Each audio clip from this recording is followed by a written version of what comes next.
Maid Maleen was in love. Oh, finally she had come of age, and all of the suitors had come around to see her and try to woo her, but she would not have any of them. Until one day, a prince from a very far-off land was traveling, just doing his normal year-out traveling around, when he came upon the village where Maid Maleen lived, and they met and they fell in love.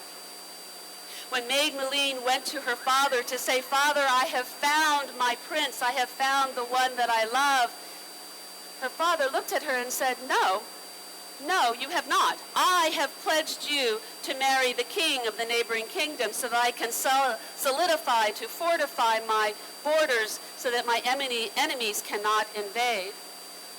But Maid Maleen said, but Father, I could not marry anyone that I do not love. I have told you, it is my word, and my word is law. You will marry that king.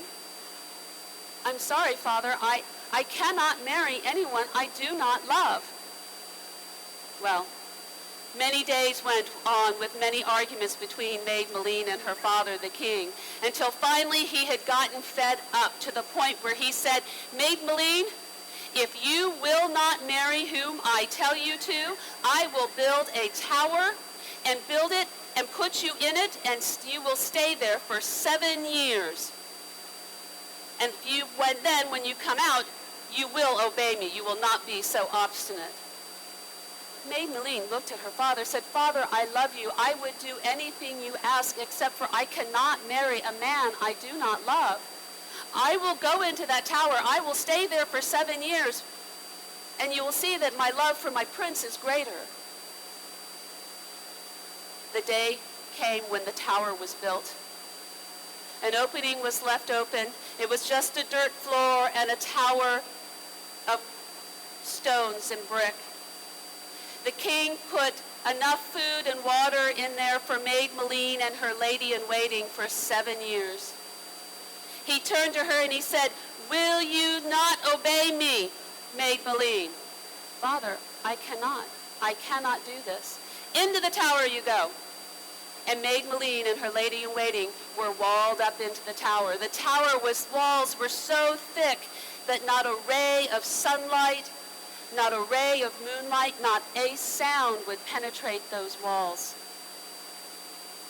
The prince walked around and around the tower, calling out to his Maid Maleen, telling her that he loved her and that he would stay and he would wait. And day after day, week after week, month after month, Maid Maleen was in that tower. Finally, the prince felt that there was just no way that she could have survived any longer, and he left and went back to his own kingdom. Maid Maleen and her lady-in-waiting, they spent days in there, weeks in there, months in there, years in there. They told the stories that they were told as children. They sang the songs from their childhood, and they waited. She knew that when she came out, her prince would still be waiting for her, and that her father would relent. She would see how determined she was. Day after day, week after week, month after month, until Maid Maleen looked over and saw that the food and water that her father had placed there for them was starting to dwindle. It was getting to the point where they were going to be rescued. Someone was going to come along and start taking down the tower. The 7 years was almost up. But the sound never came. And she kept waiting, and she kept watching the food and water dwindle down until the point where she was like, we have to do something.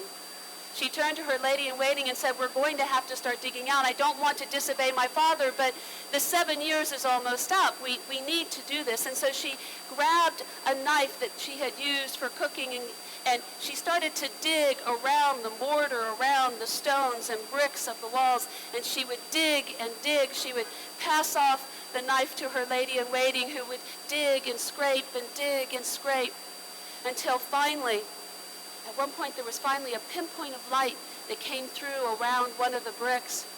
It almost blinded them. They had been in the dark for so long. But they kept digging and digging around it until finally the two of them were able to push the stone out. And with excitement they looked out, and it was a beautiful blue sky. It was a beautiful day. She looked out to the sides of both sides of where her village should be, and it was all in desolation. It had been burned to the ground. The village was gone. Her father's castle was destroyed. She knew not what had happened. At some point in those 7 years, her father's enemies came and destroyed her home. Well, Maid Maleen knew that she still had to get out of the tower, and so they continued digging out until finally they got a hole big enough that they were able to step over what wall was left and go out. And they wandered around their village looking to see if they could find anyone that was still alive, any food or water, but there was nothing to be had.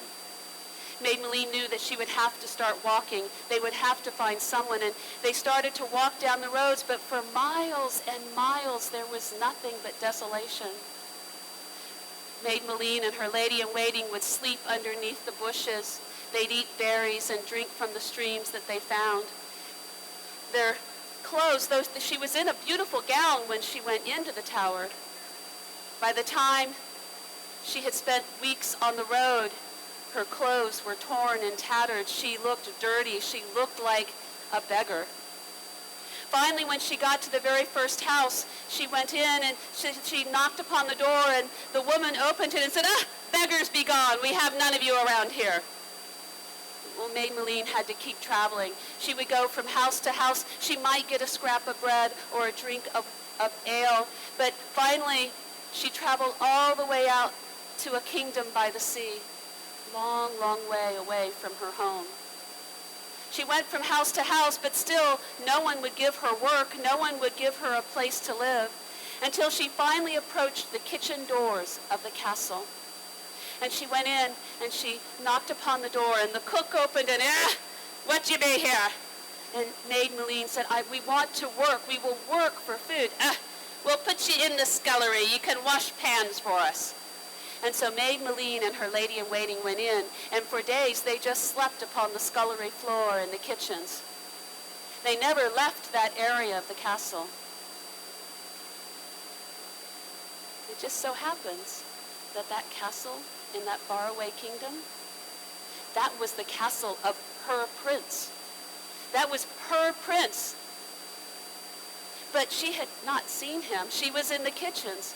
It had been 7 long years, and his parents, the king and queen, the prince's parents were going, "It's been 7 long years.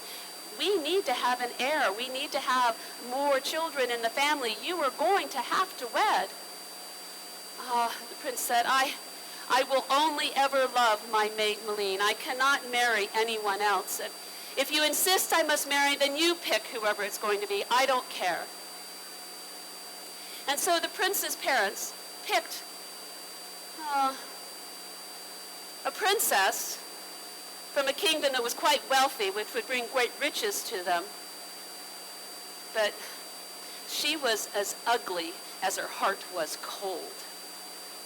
The day that she arrived at the castle in preparations for the wedding, she went straight up to the rooms that were given to her, and she would not leave for the days leading up to the wedding. And so it was left to the kitchen to send someone up to her in order to bring her her trays of food. And that ended up being Maid Maleen. When Maid Maleen would bring the trays up, the princess would look at it and goes, "Gruel again. It's probably cold. No, take it away, I don't want it." She would bring meat up to her. "Oh, that meat is way too tough for me. Take it away, take it away." Every time that Maid Maleen went into the ugly princess's chambers, the princess was mean and cruel to her.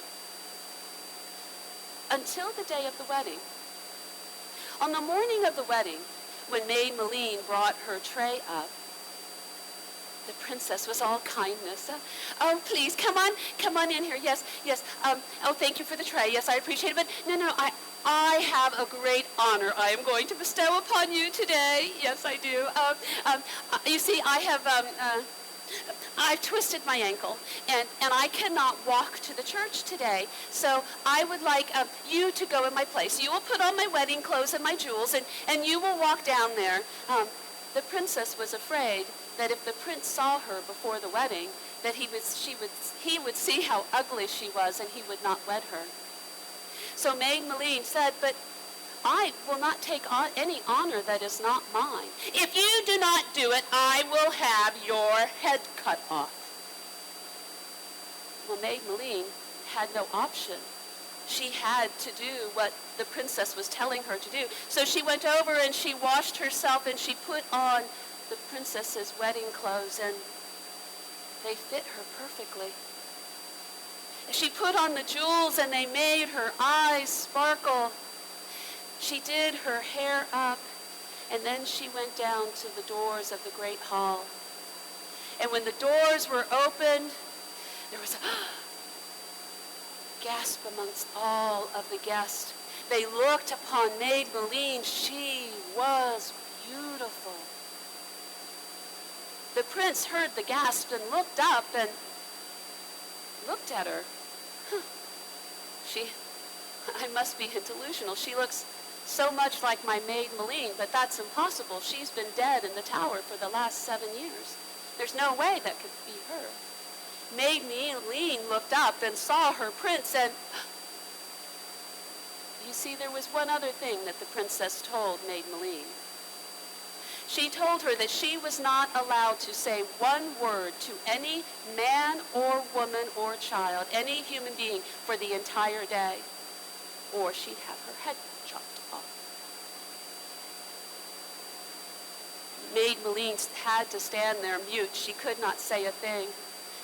The prince came down and took her by the arm and started to talk with her, but Maid Maleen just put her head down.